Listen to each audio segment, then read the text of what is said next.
ہے نبی الانبیاء ان کا لقب، خاتم پیغمبراں فخر عرب، خاتم النبی۔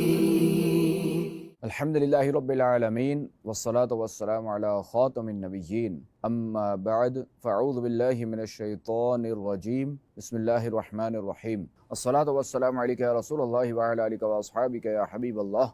الصلاة والسلام علیک یا نبی اللہ وعلی آلک واصحابک یا نور اللہ۔ فرمان آخری نبی صلی اللہ علیہ وآلہ وسلم، جس نے مجھ پر ایک بار درود پاک پڑھا اللہ کریم اس پر 10 رحمتیں نازل فرماتا ہے، اور جو مجھ پر 10 مرتبہ درود پاک پڑھے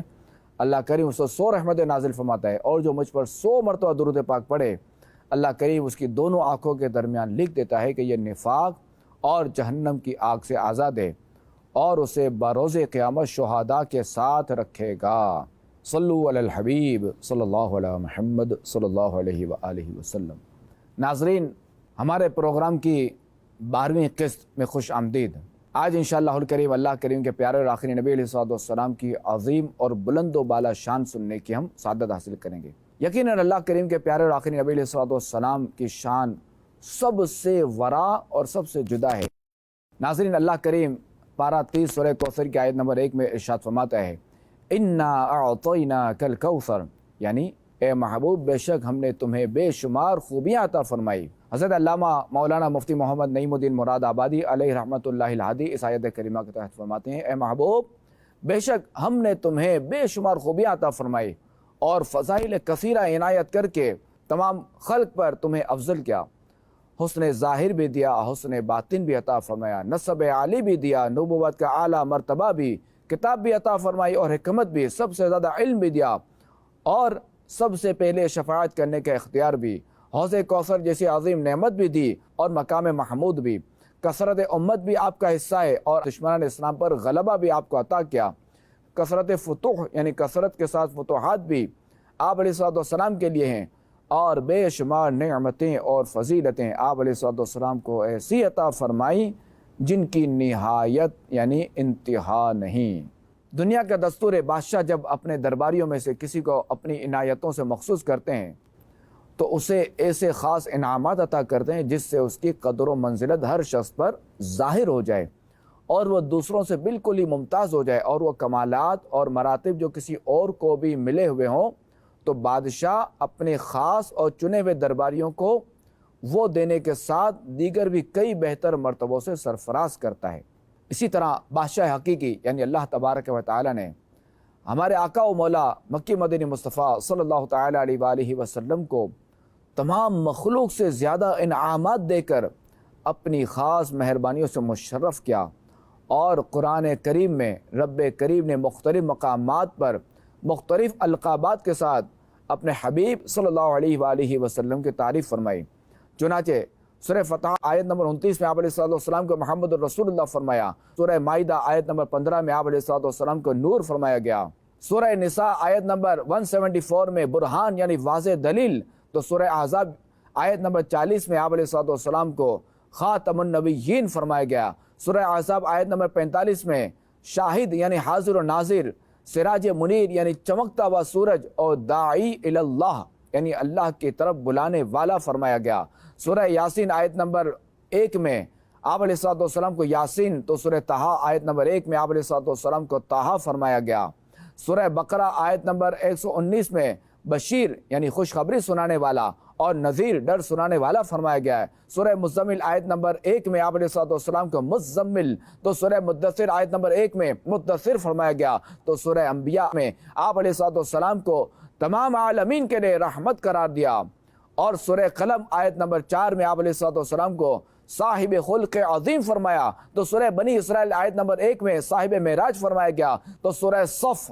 آیت نمبر 6 میں بشارت عیسیٰ فرمایا گیا، سورہ کوثر آیت نمبر 1 میں صاحب کوثر، تو سورہ بنی اسرائیل آیت نمبر 79 میں صاحب مقام محمود قرار دیا گیا۔ یقیناً اللہ کریم نے تمام ہی انبیاء و رسول کو بے مثال خوبیوں، فضائل و کمالات اور انتہائی شان و عظمت سے نوازا ہے۔ حضرت آدم علیہ السلام کو صفی اللہ بنایا، حضرت نوح علیہ السلام کو نجی اللہ بنایا، حضرت ابراہیم علیہ السلام کو خلیل اللہ بنایا، حضرت اسماعیل علیہ السلام کو ذبیح اللہ بنایا، حضرت موسیٰ علیہ السلام کو کلیم اللہ بنایا، حضرت عیسیٰ علیہ السلام کو روح اللہ بنایا۔ الغرض ہر نبی کو بے شمار خوبیوں سے نوازا، اور ہمارے آقا احمد مجتبیٰ 12ویں والے مصطفیٰ صلی اللہ علیہ وآلہ وسلم کو نہ صرف خلیل بلکہ اپنا حبیب بھی بنایا، جیسا کہ خود خاتم النبیین علیہ السلام نے ارشاد فرمایا، بے شک اللہ کریم نے جس طرح حضرت ابراہیم علیہ السلام کو اپنا خلیل بنایا، اسی طرح مجھے بھی اپنا خلیل بنایا ہے۔ ایک اور ارشاد نبوی ہے، میں اللہ کا حبیب ہوں، اور یہ فخریہ طور پر نہیں کہتا۔ خلیل اور حبیب میں فرق کیا ہے؟ آئیے ایک ولی کامل کی زبانی سنتے ہیں۔ امام اہل سنت سید اعلیٰ حضرت امام احمد رضا خان فتاوی رضویہ میں ان دونوں کے درمیان فرق بیان کرتے ہوئے فرماتے ہیں، حضرت ابراہیم علیہ السلام نے قیامت کے دن رسوائی سے بچنے کی دعا مانگی، جبکہ اللہ تعالیٰ نے خود اپنے حبیب علیہ السلام اور ان کے صدقے ان کے صحابہ کرام علیہم رضوان کو قیامت کی رسوائی سے بچانے کا مژدہ سنائے، یعنی خوشخبری سنائی۔ حضرت ابراہیم علیہ السلام نے ہدایت کی آرزو فرمائی، اور حبیب علیہ السلام سے خود اللہ تعالیٰ نے ارشاد فرمایا،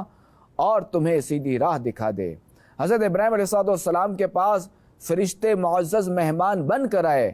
اور حبیب لبیب صلی اللہ علیہ وآلہ وسلم کے لیے رب تبارک و تعالی نے فرمایا فرشتے ان کے سپاہی بنے۔ حضرت ابراہیم علیہ السلام نے اپنی امت کی مغفرت کی دعا مانگی، اور حبیب علیہ السلام کو خود اللہ تعالی نے حکم دیا کہ اپنی امت کی مغفرت مانگو۔ حضرت ابراہیم علیہ السلام نے بعد والوں میں اپنا ذکر جمیل باقی رہنے کی دعا کی، اور خاتم النبیین صلی اللہ علیہ وآلہ وسلم سے خود رب کریم نے ارشاد فرمایا، اور ہم نے تمہارے لیے تمہارا ذکر بلند کر دیا۔ حضرت ابراہیم علیہ السلام کے واقعے میں رب تبارک و تعالی نے فرمایا، انہوں نے قوم لوط سے عذاب دور کیے جانے میں بہت کوشش کی، اور حبیب علیہ السلام سے رب غفار نے ارشاد فرمایا، ان کافروں پر بھی عذاب نہ کرے گا جب تک اے رحمت عالم تو ان میں تشریف فرما ہے۔ حضرت ابراہیم علیہ السلام نے عرض کی، اے اللہ میری دعا قبول فرما، اور حبیب علیہ السلام اور ان کے ماننے والوں سے اللہ کریم نے ارشاد فرمایا، تمہارا رب فرماتا ہے مجھ سے دعا مانگو میں قبول کروں گا۔ امیر سنت دامت برکاتہم العالیہ کیا خوبی فرماتے ہیں، تو ہی انبیاء کا سرور، تو ہی دو جہاں کا یاور، تو ہی رہبر زمانہ مدنی مدینے والے، تو خدا کے بعد بہتر ہے سبھی سے میرے سرور، تیرا ہاشمی گھرانہ مدنی مدینے والے، تیری فرش پر حکومت تیری عرش پر حکومت، تو شہنشاہ زمانہ مدنی مدینے والے۔ ناظرین، مسلمانوں کے دوسرے خلیفہ حضرت عمر رضی اللہ تعالیٰ عنہ نے ایک بار روتے ہوئے اللہ کریم کے آخری نبی علیہ السلام کی شان بیان فرمائی۔ آپ کی اس حسین گفتگو کے چند اقتصابات ملاحظہ فرمائیں۔ یا رسول اللہ، میرے ماں باپ آپ پر قربان صلی اللہ علیہ وسلم۔ پہلے آپ کھجور کے ایک تنے پر خطبہ ارشاد فرماتے، لوگوں کی کثرت کی وجہ سے پھر آپ علیہ السلام ممبر پر خطبہ دینے لگے۔ کھجور کا وہ تنا آپ علیہ السلام کی جدائی میں رویا، یہاں تک کہ آپ علیہ السلام نے اپنا دست شفقت اس پر رکھا تو اسے قرار آیا۔ آپ علیہ السلام کی جدائی پہ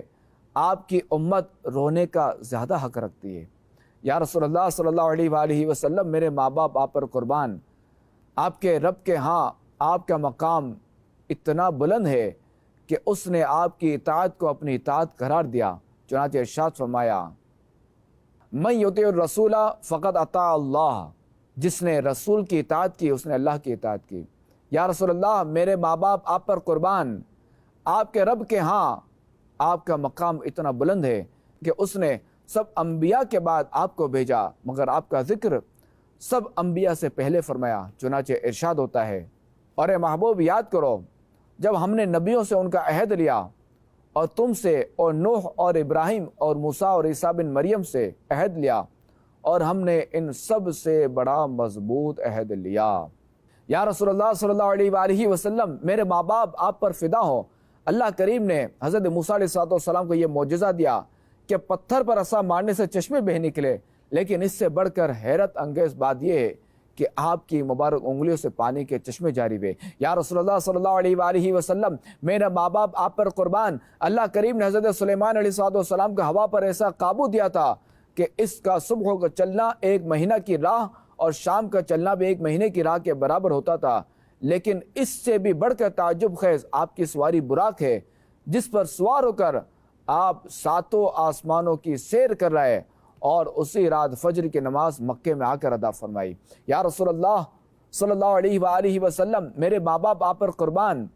اللہ نے حضرت عیسیٰ علیہ السلام کو مردے زندہ کرنے کا معجزہ عطا فرمایا، لیکن اس سے بڑھ کر حیرت انگیز بات یہ ہے کہ بکری کے بنے ہوئے زہریلے گوشت نے آپ علیہ السلام سے کلام کیا اور کہنے لگا مجھے مت کھائیں کہ مجھ میں زہر ملا ہوا ہے۔ یا رسول اللہ، میرے ماں باپ آپ پر قربان، حضرت نوح علیہ السلام نے اپنی قوم کی ہلاکت کے لیے دعا کی اور فرمایا وقال نوح رب لا تذر علی الارض من الکافرین دیارا، اے میرے رب زمین پر کافروں میں سے کوئی بسنے والا نہ چھوڑ۔ اگر آپ بھی اسی طرح دعا کرتے تو ہم تباہ و برباد ہو جاتے، لیکن آپ کی شفقت ہے کہ آپ کو ستایا گیا، تکالیف دی گئیں، آپ کو زخمی کیا گیا، تب بھی آپ علیہ السلام نے خیر کے سوا کچھ نہ کہا۔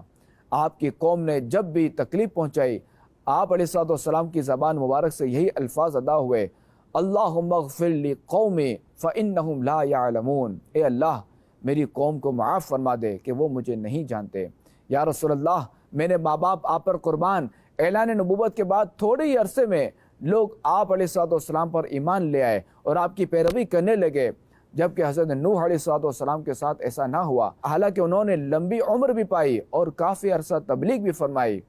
آپ علیہ السلام کی زندگی میں ہی کثیر لوگ آپ علیہ السلام پر ایمان لے آئے، جبکہ حضرت نوح علیہ السلام پر ایمان لانے والوں کی تعداد بہت کم ہے۔ امام اہل سنت سید اعلی حضرت رحمۃ اللہ تعالی علیہ کیا خوب فرماتے ہیں سرور کہوں کہ مالک و مولا کہوں تجھے، باغ خلیل کا گل زیبا کہوں تجھے، تیرے تو وصف عیب تنہائی سے ہیں بری، حیران ہوں میرے شاہ میں کیا کیا کہوں تجھے، کہہ لے گی سب کچھ ان کے ثنا خواں کی خاموشی، چپ ہو رہا ہوں کہہ کے میں کیا کیا کہوں تجھے، لیکن رضا نے ختم سخن اس پہ کر دیا، خالق کا بندہ خلق کا آقا کہوں تجھے۔ ناظرین، یہ ہمارے سلسلے کی آخری قسط تھی۔ اللہ کریم ہماری یہ تمام اقساط قبول فرمائے اور ہمیں ثواب آخرت سے محروم نہ فرمائے، اور ہمیں اپنے پیارے اور آخری نبی صلی اللہ تعالیٰ علیہ وآلہ وسلم کی سیرت پر عمل کرتے ہوئے اپنی زندگی گزارنے کی توفیق عطا فرمائے۔ آمین بجاہ خاتم النبیین صلی اللہ علیہ وآلہ وسلم۔ خاتم النبی، خاتم النبی ہے نبی الانبیاء ان کا لقب، خاتم پیغمبراں فخر